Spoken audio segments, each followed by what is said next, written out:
Welcome to Edulution 2.0. Edulution was originally created as an answer to the COVID-19 pandemic when the world went remote and students lost their opportunity to be in the classroom. To help prevent students from falling behind, Edulution filled the gap for those who didn't have Wi-Fi or technology.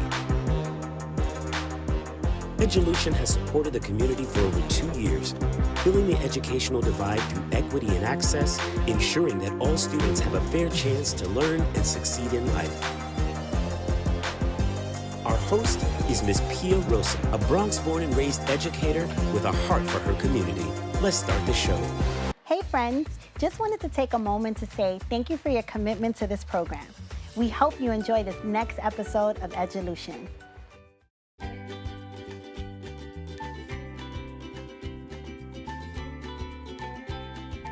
Hello students, I'm so glad you're joining me. I'm getting ready to do one of my favorite tasks, feeding the fish.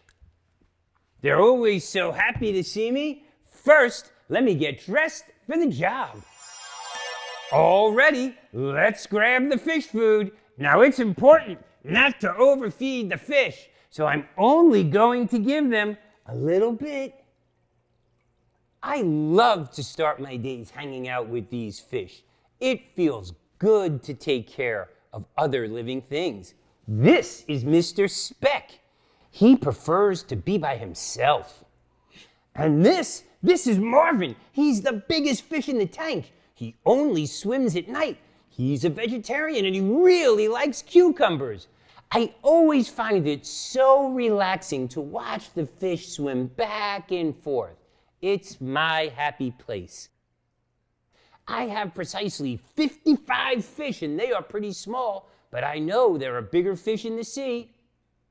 I wonder what animals live in the ocean. What are the different areas of the ocean like? How do animals breathe underwater?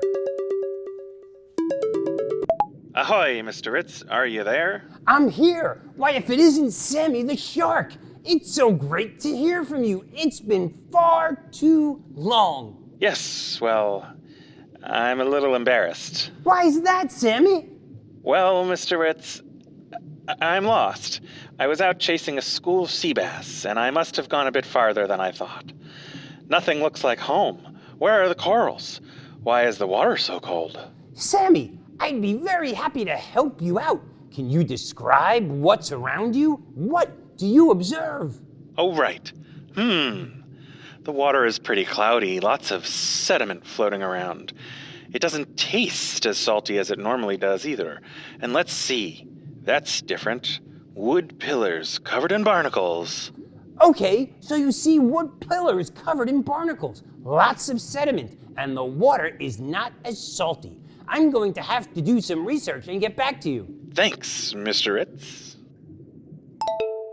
Can we help Sammy find his way home? Let's investigate.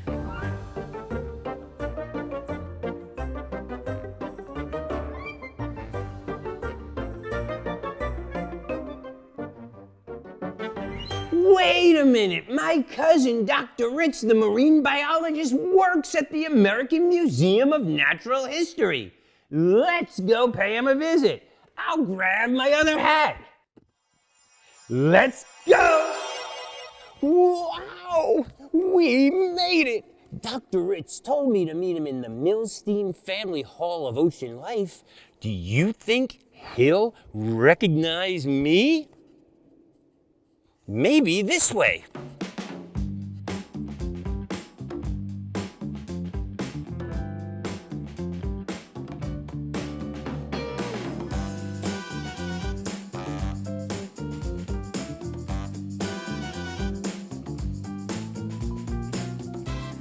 Wow, I never knew there were so many things in the museum. I wonder, how are we going to find the Hall of Ocean Life? What about a map? This museum is so big that the museum provides a map to every visitor to find what they came to see. Let's take a look. This is a map of the first floor. Do you see ocean life on the map?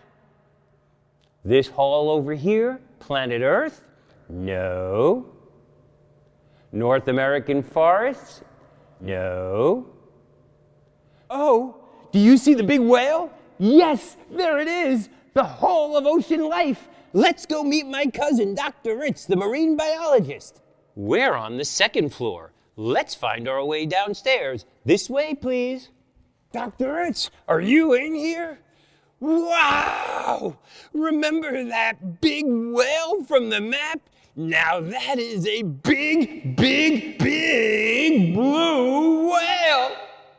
Hey, Mr. Ritz, I'm down here. Dr. Ritz! Dr. Ritz! I found you! This is my favorite place to meet people at the museum, right here, under the big blue whale. I'm a marine biologist, and that means I study life in the ocean. Are you a teacher shark? Just trying to blend in.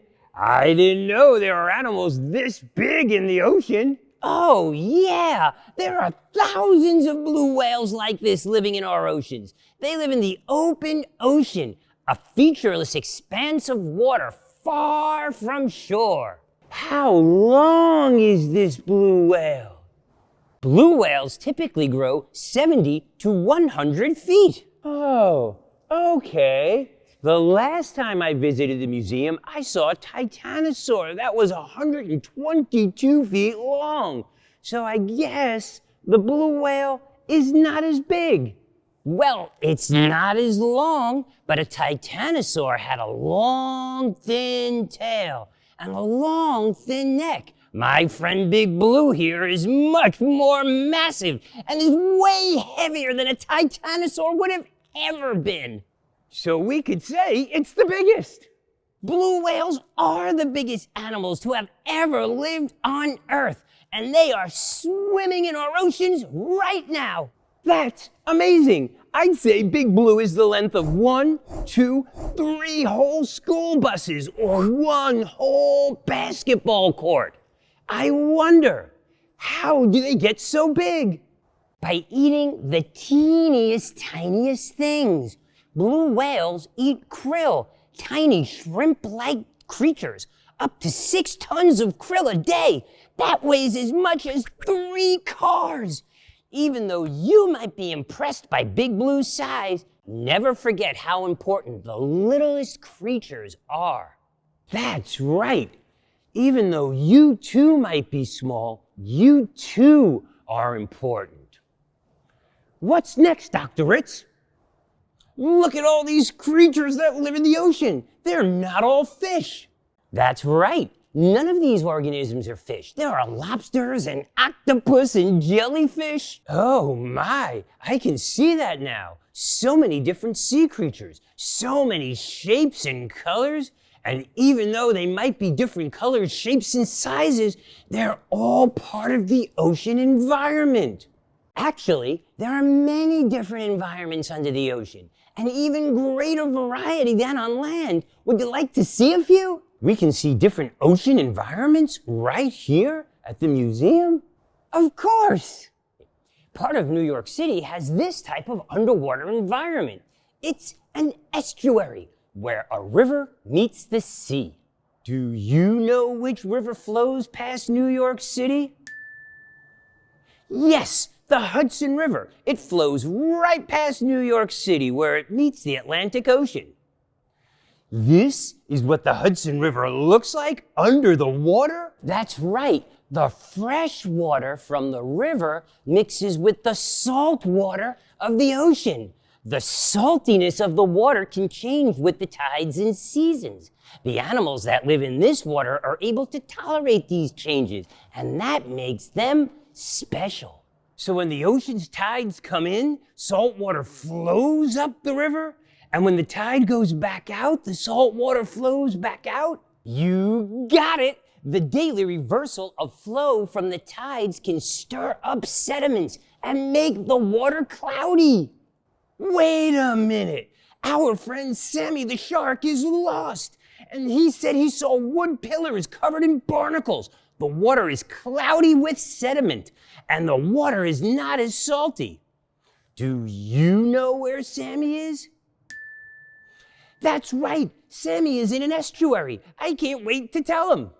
These fish are much bigger than the ones in my fish tank. My fish come from a tropical region. Can we see an environment with tropical fish? Of course, follow me. Wow, look at all these colors. These sea creatures are just so colorful, just like my fish. This is the coral reef. Coral reefs are like cities in the sea. They are built by millions of tiny animals and support a vast abundance of underwater organisms. It looks like there are nooks and crannies for little creatures to hide. Coral reefs provide food as well as habitat. It's a densely packed community where many animals live on or even inside other animals. That's one way to play hide and seek. I know you like to grow plants in your classroom, Mr. Ritz. Did you know that some fish are farmers too? Really? Check out this dusky farmer fish. They mainly eat from patches of algae that grow on the reef. They guard and cultivate these gardens. That's how they got their farmer nickname. I had no idea you could farm in the ocean or that fish could be farmers. Amazing! Farmer fish are very protective of their gardens. This school of powder blue surgeonfish have to swoop down in overwhelming numbers and gobble up what they can before they are chased away by the farmer. The school of fish? The fish go to school too? A group of fish that swim together are called a school. Did you know that fish swimming together in a group are called a school of fish? Some fish school together to stay safe because they look bigger as a group, and that makes them stronger. Dr. Ritz, how do the fish know to stay together? Do they talk to each other? Fish can communicate with each other. Come, I'd like to show you one more underwater environment. Marine biologists have discovered that fish communicate with each other using color, smell, movement, body language, and bioluminescence. Big word alert! Bioluminescence! Can you count the syllables?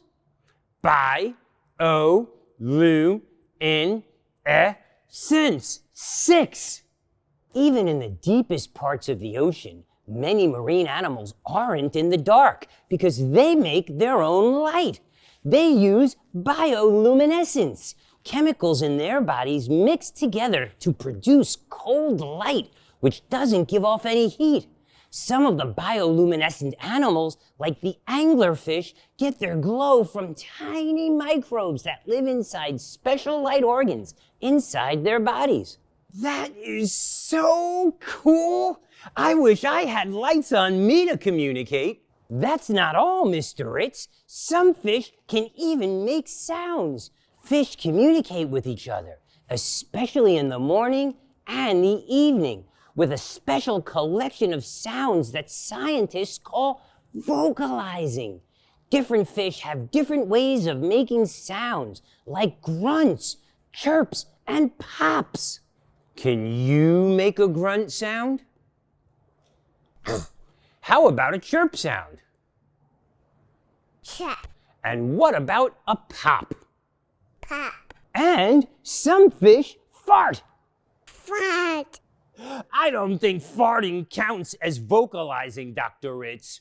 Well, actually, they may use farts to communicate. You better watch which end of the fish the bubbles come from. I had no idea fish make sounds. I'll have to listen much closer to the fish in my tank.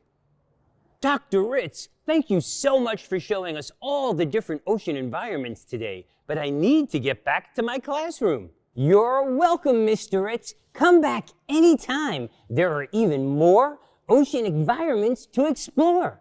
I have one final marine biology question. I wonder, why doesn't the big blue whale have any gills?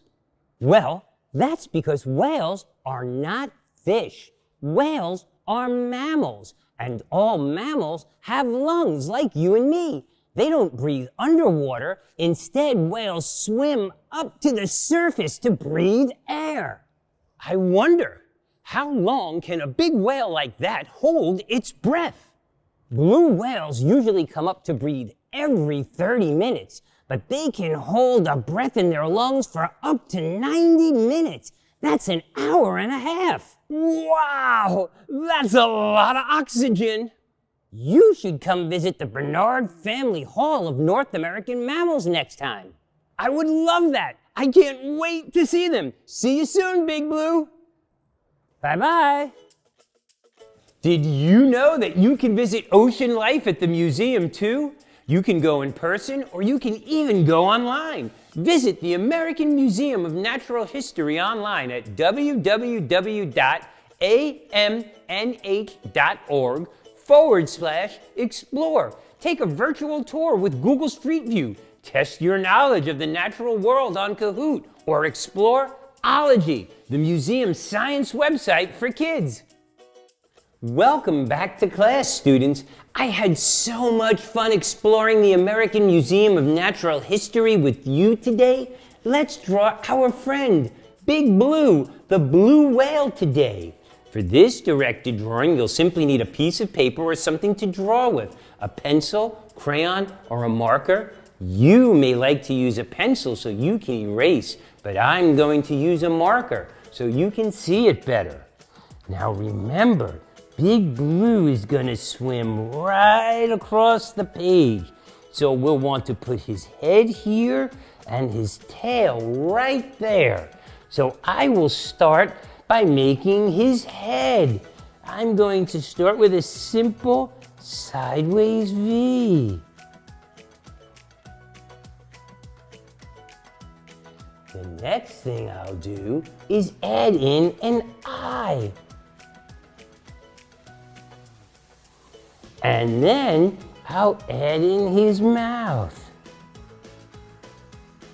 Now remember, Big Blue had a blowhole on his head, so we'll make a little hole so he can breathe. And then across the bottom, we're gonna go right to the back. Wow, look at that. And we'll do the same thing across the top. We'll add a fin in here, and across the back, we're gonna make two little leaves, one like this, and then one like this, and one like that, and that makes his tail. We're almost done. We'll add in some lines here, and then some lines for his underbelly, and wow, Big Blue, he's a happy guy. The next thing we'll do is we'll color him in. He's a combination of blue and gray. So we'll add some blue down here, around the bottom. Oh, look at that. And then we're gonna add it in around his tail. Oh my, Big Blue really is looking pretty happy. Then we'll add in a little gray to go underneath because he's a combination of blue and gray. We'll add in some gray all across his body.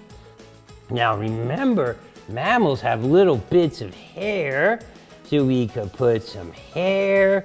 He has almost as much hair as me. And then we'll add in some more blue. A big blue as he swims across the ocean. I hope you like drawing Big Blue with me. We can even add in his eyeball. And look at that, Big Blue. I hope you enjoyed drawing today. Hi, Sammy. Hi, Mr. Ritz. Did you learn something that will help me find my way home? I think we did, and so much more.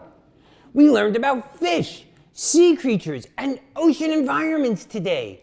We learned that fish have lots of ways to communicate, even vocalizing. We learned that fish need oxygen to breathe, just like us. We learned that fish use their gills to pull oxygen out of the water. We learned that fish even go to school, or at least they swim in large groups to protect each other. What a great community it sounds like. And we learned that Sammy is in an estuary. Sammy, is there anything you can tell us that will help us figure out which estuary you are in? Let's see. There's a tall green lady standing on an island in the water. I asked her for directions, but she didn't answer back. The Statue of Liberty, Sammy! You're in New York City! The nearest tropical coral reef is in the Caribbean Sea. Turn around, head south, and you should be there in a few days. Oh, what a relief. Thanks, Mr. Ritz. I'll call you when I get there. Okie dokie, Sammy. That sounds great. Have a great trip. Bye-bye.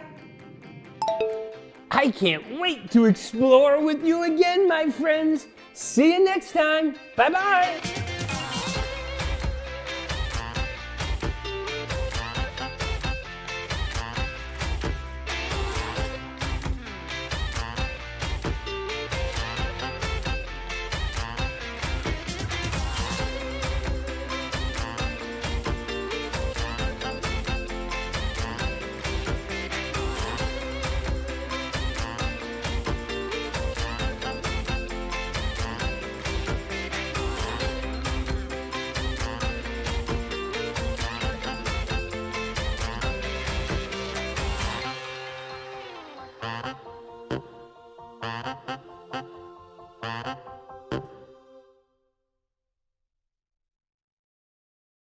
Don't touch that remote. Stay tuned for more Edulution headed your way.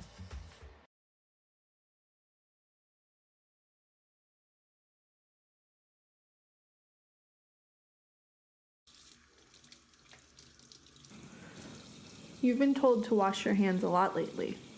And that's something you've been told to do all your life, right? Well, today we're going to look at why it's important to wash your hands with soap and the science behind that. When you wash your hands a lot, though, you'll notice that your hands can get really dry. Well, the reason is that the soap is breaking down the oils that are on your hands. Well, guess what? Germs and their cell membrane are also made up of fats. This is something to keep in mind for today's lab. Let's get started on a demonstration with germs before you do your own lab. Here I have a plate, and I'm going to add some milk just so that it's about covered. This is going to represent your skin. Represents the oils on your skin. Now I'm adding drops of food coloring around the plate. These drops of food coloring represent our germs. All right, right now they're living happily on the skin. Placing my finger in some water. I'm going to see what water does to our germs, our food coloring. You notice anything happening? No, it doesn't look like our germs are affected by the water. All right, let's try some soap. I place my finger into the dish with soap. And then I will hold that still in the middle of the plate. Whoa, look what happened. The germs move away fast. You also might notice that they start breaking apart. This is what happens with germs in real life. The cell membrane of those germs, just like the oils in our hands, are broken down by the soap.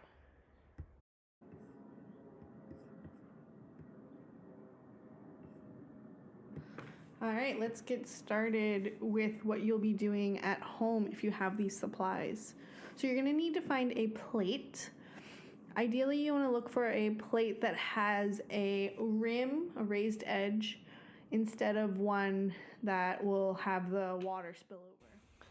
In addition to the plate, you'll also need a glass of water, ground pepper, and some dish soap.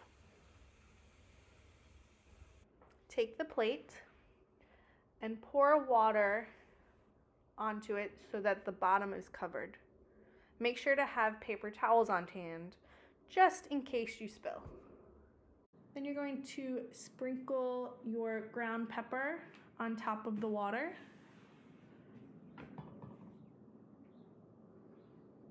Put a nice even layer. Before you go any farther, make a hypothesis.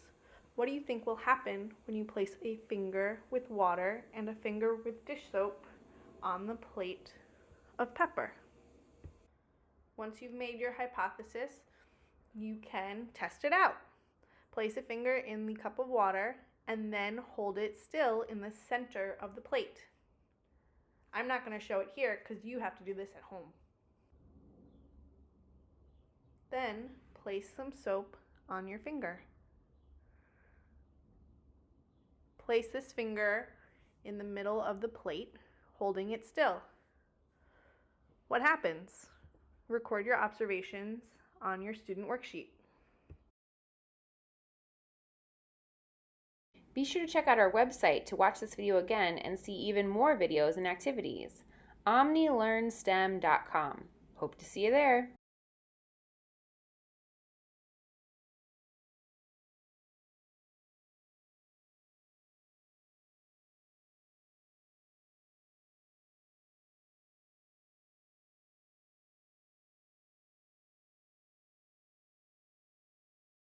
I am so happy that we had this time together.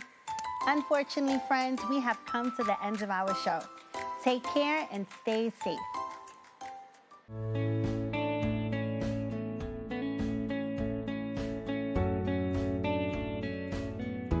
The Bronx Edulution. We are Bronx Strong.